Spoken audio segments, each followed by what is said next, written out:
Bom dia, povo. Tudo bem? É, Queria repassar com vocês algumas informações de tudo que a gente viu até aqui. O objetivo de hoje é matar o máximo de dúvidas que a gente puder. Espero que vocês consigam alcançar esse objetivo, né, de sair dessa aula sem dúvidas, até porque é um conteúdo que a gente já viu.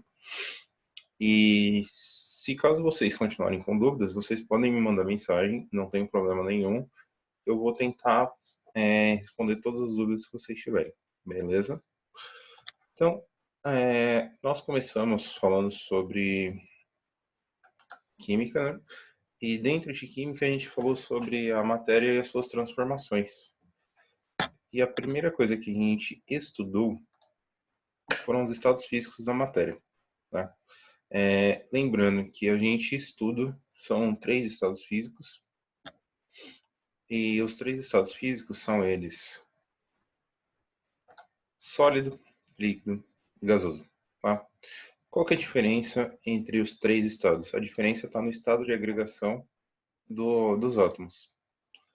O que é estado de agregação, professor? Estado de agregação é como que esses átomos estão. Tipo, se eles estão muito próximos, se eles estão muito separados, tá?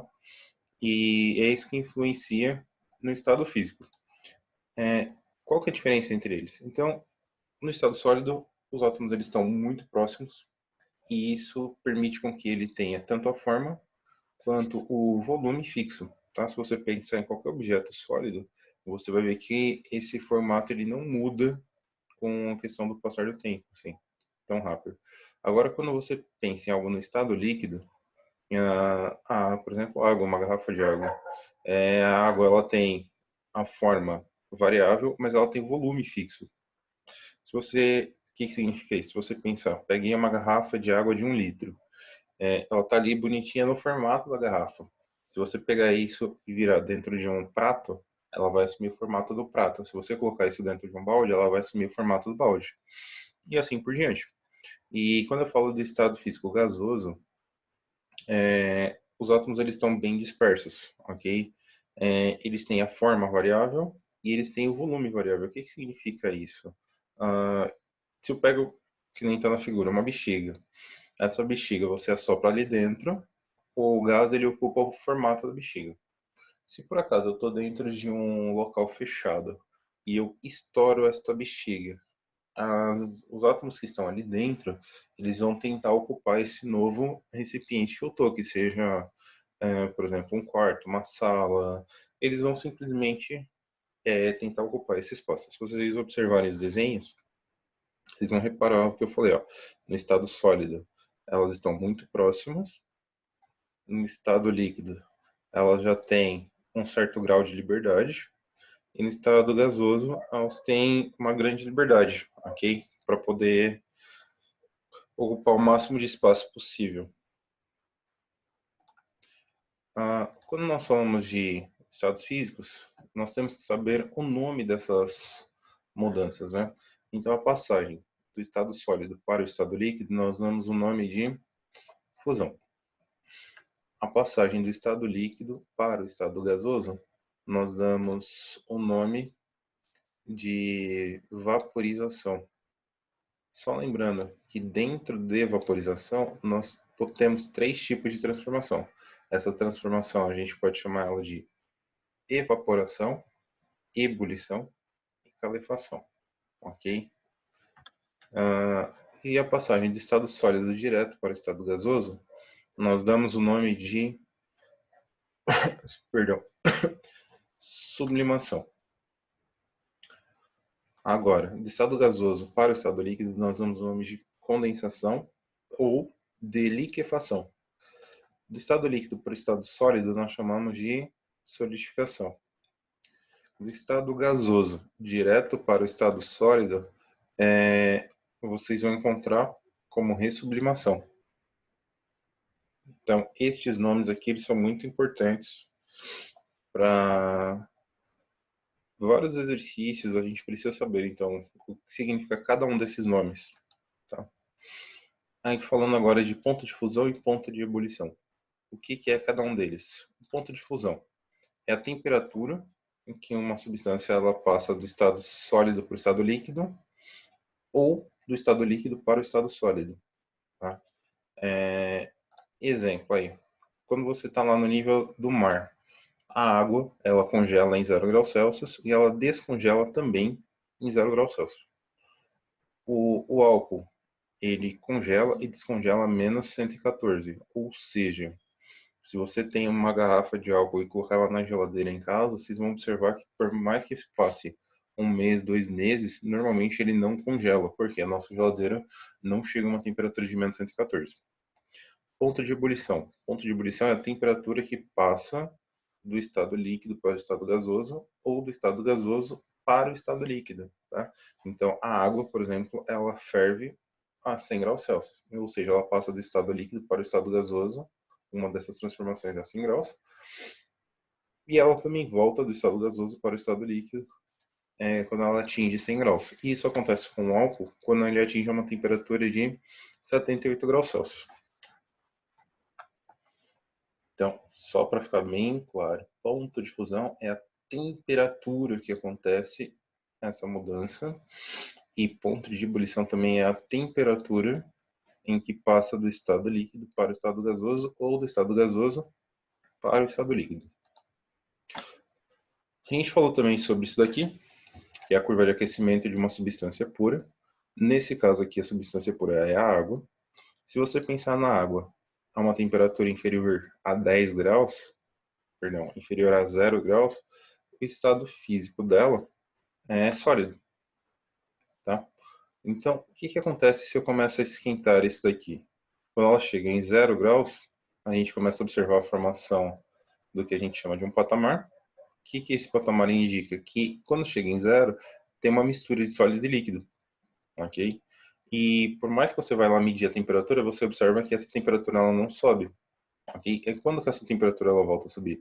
Ela volta a subir quando todo o sólido passou para o estado líquido. Quando isso acontece, aí a gente observa que a temperatura ela volta a subir. E isso se mantém assim até chegar a uma temperatura de 100 graus Celsius para a água. Por quê? Quando chega em 100, a gente começa a passar agora para o estado gasoso. Então fica aqui esse patamarzinho, que é quando existe essa mistura da fase líquida e da fase gasosa. E isso permanece enquanto existir uma mistura de líquido e gás. Quando todo o líquido passar para o estado gasoso, aí a gente observa que a temperatura ela volta a subir, ok? E se a gente inverter este gráfico, como que ele ficaria? Assim, exatamente o inverso. Essa aqui seria uma curva de resfriamento também da água. Observa aqui do lado esquerdo da tela que eu tenho 120 graus. Então vamos dizer assim que eu tenho a água pura a 120 graus. Qual que é o estado físico dela nessa temperatura? Ela vai estar no estado gasoso, ok? Se eu começo a diminuir a temperatura, até quando chegar em 100 graus Celsius, tudo estava no estado gasoso, agora começa a passar para o estado líquido. Então, em 100 graus eu tenho uma mistura de líquido e gás, ok? E isso permanece em 100 graus, o tempo vai passando, mas permanece em 100 graus, até que todo o gás passe para o estado líquido. Quando todo o gás passa para o estado líquido, a gente observa a temperatura caindo, ok? E isso vai até chegar em 0 graus. Chegou em 0 graus, eu vou ter uma mistura de sólido e líquido. Quando todo líquido passar para o estado sólido, aí a gente observa que a temperatura ela volta a cair, ok? E esses patamares aqui, a gente vai observar ele somente em substâncias puras, ok? Um exercício aqui, esse exercício ele é bem legal para vocês treinarem a interpretação de gráfico, tá? Então tá aqui, ó, observando o gráfico abaixo, que mostra as mudanças de estado da substância pura chumbo quando submetida ao aquecimento, indique. Então na letra A temperatura de fusão. Então dá 10 segundos para vocês se localizarem aí e falar qual que é a temperatura de fusão.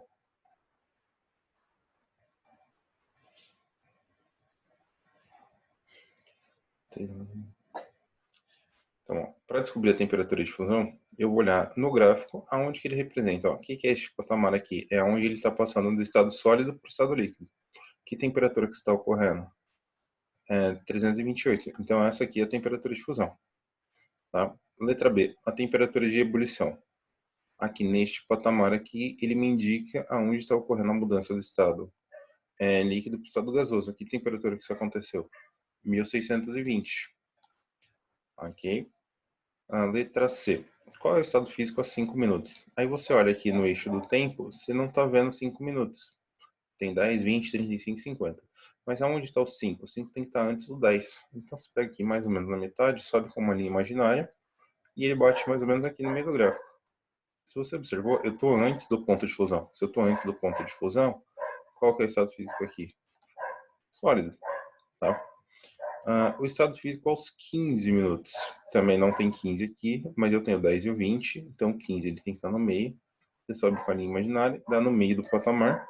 Então aqui eu tenho uma mistura do estado sólido e do estado líquido. Tá? Aos 30 minutos, tem que estar um pouquinho antes do 35 aqui, você sobe, ele deu nessa inclinação. Essa inclinação aqui ele me mostra que está no estado líquido. Tá? Aos 40 minutos, 40 minutos, tá aqui no meio. Você sobe, deu no meio do patamarzinho. Se deu no meio deste patamar, indica que eu tenho uma mistura entre dois estados físicos, que é o estado líquido e o estado gasoso. E por último, aos 55, que está depois aqui. Então, quando eu subo ele, ele vai dar aqui nesse patamar não, nessa inclinação. E essa inclinação me indica que está em qual estado físico? Estado físico gasoso. Tá? Então, esse exercício aqui ele é bem legal para você treinar a interpretação do que está acontecendo no gráfico em cada parte dele. Tá? Aqui, outro exercício.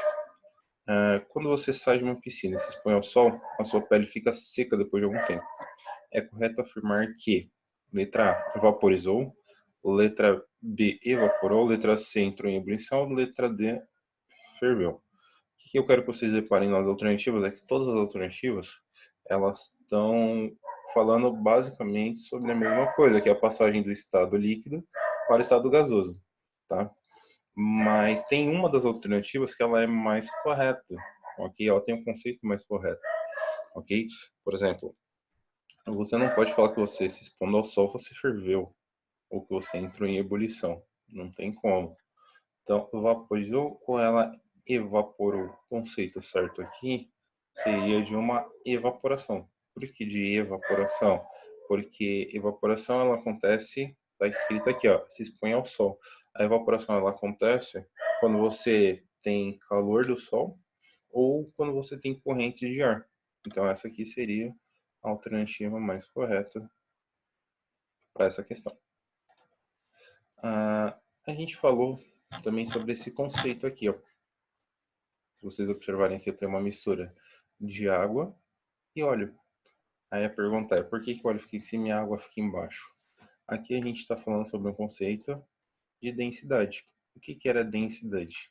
Densidade é a massa de um material dividido pelo volume que ele ocupa, ok? Então, quando você faz esse cálculo, você descobre a densidade. E os materiais que são mais densos, quando você mistura dois materiais, os que são mais densos, eles ficam na parte de baixo, como é o caso aqui da água. Ela é mais densa do que o óleo, então ela fica na parte de baixo. E o material que é menos denso, ele fica na parte de cima, né? E para a gente finalizar, só a diferença aí entre substâncias puras e misturas, tá? Substâncias puras, ela tem as propriedades fixas, por isso que eu tenho aqueles patamarzinhos fixos no gráfico. Agora, quando eu falo de misturas, eles têm propriedades variáveis, tá? E como que a gente repara isso em gráficos, por exemplo? Ó, eu falei para vocês, quando é uma substância pura, eu tenho os patamares aqui, ó, tanto da fusão quanto da ebulição. Se você reparar, os dois estão bem retinhos. Isso que me caracteriza uma substância pura.